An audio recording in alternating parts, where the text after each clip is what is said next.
আসে না খুঁজেও পাই আমার কাছে বই দরকার অনেক সময় পাই অনেক সময় পাই না। তারপর আলহামদুলিল্লাহ অন্যান্য দিনের থেকে যেহেতু পারতেছি কালকে হয়তো খারাপ ছিল আজকে অন্যান্য দিনের থেকে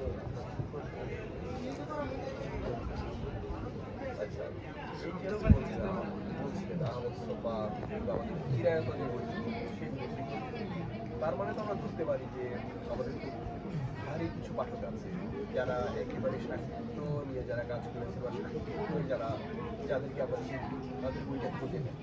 এই যে এত দূরে আপনার স্টলটা, অনেকে হয়তো এটা জানেন না যে বইমেলার মাঠে স্টলের অবস্থাটা একটা অনেক বড় বিষয়, সহজে পাওয়া না পাওয়ার একটা ব্যাপার থাকে।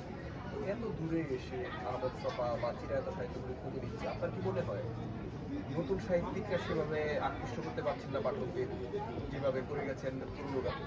নতুন অনেকেই তো উঠে আসছে, যেমন শাহাদাত হোসেন না শাহাদাত তার বই চলে, মৌরি নজরুলের বই চলে, এবং নতুন যারা আসতেছে তাদের বই চলতেছে। জায়গা তো আর পড়ে থাকে না, হয়তো সময় লাগবে। অনলাইন কিন্তু অনেকেই দেখলাম বই ভালো চলে। তার মানে পুরোনোদের পাশাপাশি নতুনদের বইও চলে, কিন্তু আপনার এখানে নতুনদের কেমন প্রাধান্য দেয় না?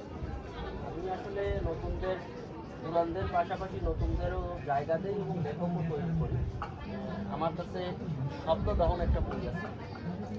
শব্দদহন এটা হচ্ছে নতুন যারা লেখালেখি করে তাদের একটি প্ল্যাটফর্ম। এই বছর 85 জন কবি এবং 28 জন লেখকের সমন্বয়ে একটা বই আছে। আচ্ছা, অর্থাৎ এখান থেকে যারা ভালো লিখবে আমি তাদেরকেই প্যাট্রোনাইজ করি। আপনার যে ভূমিকাটা একজন লেখকের ক্লিয়ার আছে যে প্রকাশক হিসেবে কি ধরনের ভূমিকা আপনার আছে বা আপনার কাজের এই যে আমি কাজ করতেছি এখান থেকে লিটল ম্যাক যেভাবে করতো আমি কিন্তু সেই পদ্ধতি অবলম্বন করতেছি। অর্থাৎ এখানে সবার সংকলন বেরোবে, এখান থেকে আমি এবার সিলেক্ট করছি আমি 3 জনকে এখান থেকে কী করবো যে আগামীতে তোমরা লেখালেখি করো, ভালো করবে আসলে যাদের লেখার ভাগ ভালো, যাদের সাহিত্যের ধারাবাহিকতা টানে, আমি তাদেরকে এখান থেকে সিলেক্ট করে এখানে থেকে আমি লেখক অনেক বড় দায়িত্ব, কারণ সবাই তৈরি লেখকদেরই খোঁজে, না তৈরি করতে চায় না। আমি নতুন লেখক তৈরি করছি। আমার সুন্দরবনের উপকথা দেখেন, এই বই কোনোদিনই মরবে না।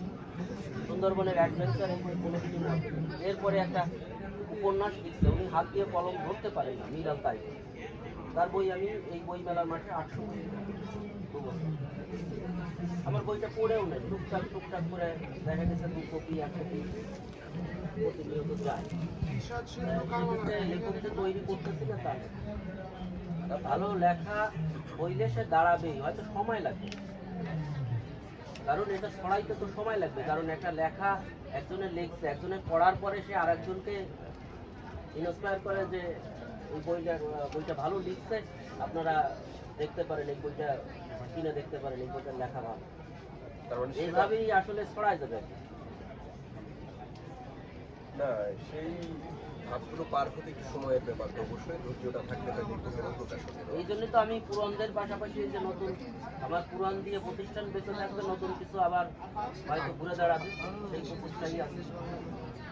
এই প্রচেষ্টা অব্যাহত থাকুক এবং সফল হোক সেই প্রত্যাশা করি। আমরা যে শুভকামনা আপনার প্রতিষ্ঠানের ভালো থাকবেন। কাজী টেলিভিশনকেও শুভকামনা, এই কারণে যে আমাদেরকে সময় দিচ্ছেন, খুঁজে বের করছেন, এত পিছনে আসার পরেও অনেক অনেক শুভকামনা রইল আপনাদের।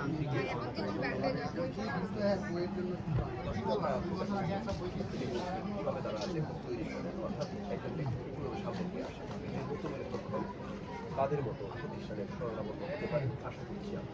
শুভ। তারা আলাদা আলাদা করে দুইজনে দুইটা